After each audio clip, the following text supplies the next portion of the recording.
Hello, everybody. Welcome back to the Progressive Democrats of Howard County podcast. My name is Jake Burdett, here with my co-host, Hiruy. How you doing today, Hiruy? Hey Jake, how's it going? Going well, going well. Thanks for coming back for episode number two. I hope people enjoyed episode number one about a month ago. I'm sorry we're taking a little bit of time to get episode two out, but we've been busy getting everything else set up with the new group.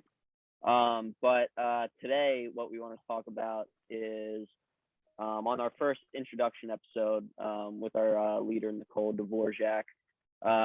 We just touched on what is the purpose of this group, what is some of the things that we want to cover, and it's in the name, Progressive Democrats of Howard County. We want to cover progressive issues, but specifically, one of the biggest issues in Howard County seems to be issues of development and zoning and land use, and that's because um, the development industry is like the main moneyed interest group donating to our politicians, so they influence a lot of decisions that are being made.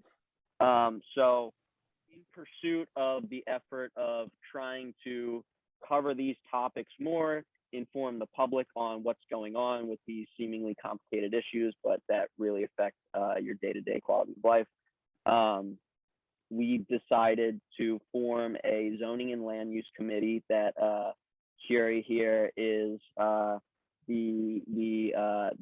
leader of. So we wanted to share some of the activities that the zoning and land use committee has been up to. So before we, I guess, get into that, Hiruy, why do you think zoning and land use issues are important and are something that the average community member should want to learn more about? So, yeah, that was a very good introduction, Jake. And you're right. So zoning and land use is a little covered issue in the county, and it's also primarily it's because it's not understood very well. It's the laws are arcane, and so it's very easy to pass things that are that people would easily overlook. And on top of that, people are busy. They're taking care of their families, and so they don't have time to be following up on every single bill that the county council and the county executive introduce and pass. So because of that, it's prone to misappropriation. It's prone to corruption, and so as a result, it's one of the main reasons local jurisdictions continue to have terrible quality of life. A lot of jurisdictions have that's one of the reasons. And our quality of life, on our day-to-day quality of life is tied to zoning and land use decisions made by the county council and approved by the county executive. And it boils down to infrastructure. It boils down to the money, the budget, which is impacted by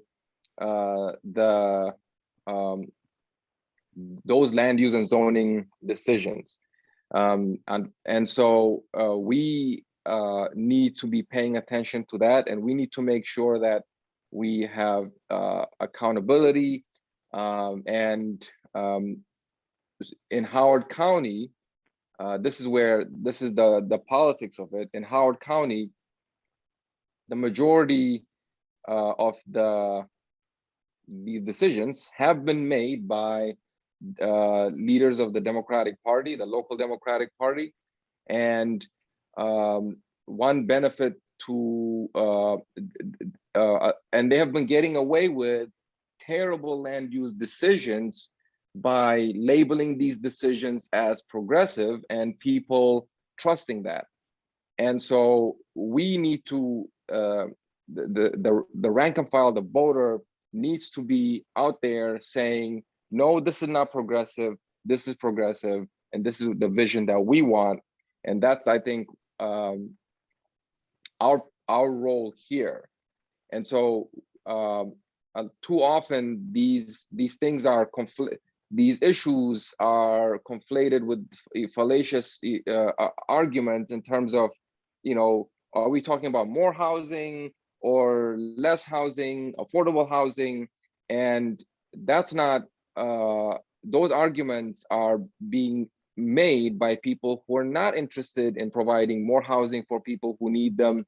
And they're not made by people who care about providing quality schools for people who need them.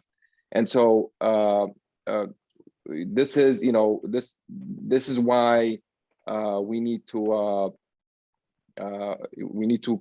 bring focus to these issues so the voter can understand, the listener, you know, of this podcast can understand. And so that's why we have our group, and we have our subgroup, the zoning and land use committee. So you know, hopefully we'll bring more awareness to these issues. Jake.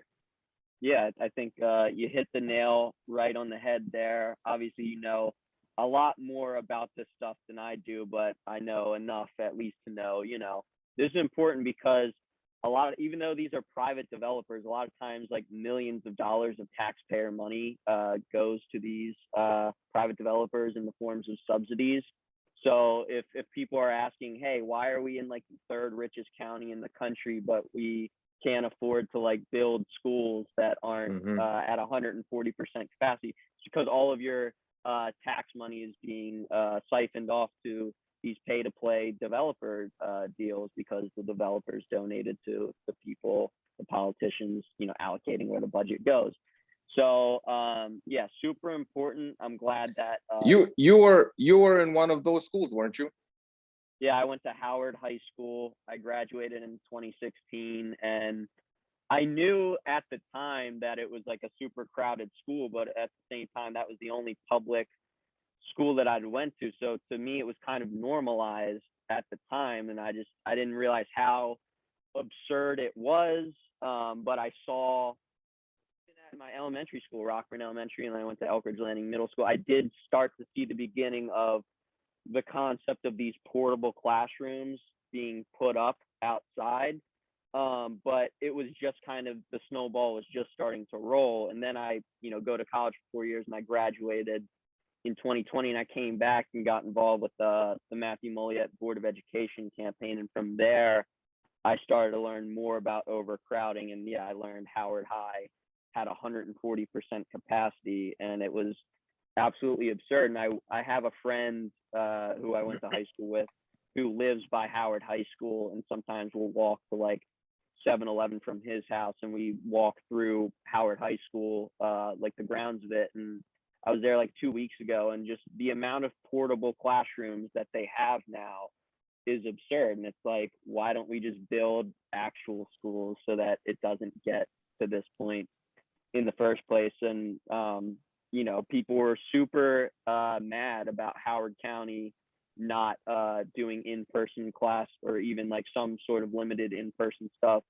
during COVID. And it's like, these are the effects, these are the unforeseen consequences that, you know, overburdened infrastructure has, is, you know, when it's that overcrowded, you can't do that. So yeah, super important issue. And I believe we have a bill that we recently testified that has to do a little bit with school capacity. And you know, that's really what we want to do here with this episode, is give a little bit of a sample of what the Zoning and Land Use Committee has been working on. You know, we are a relatively new group, so we're just getting started,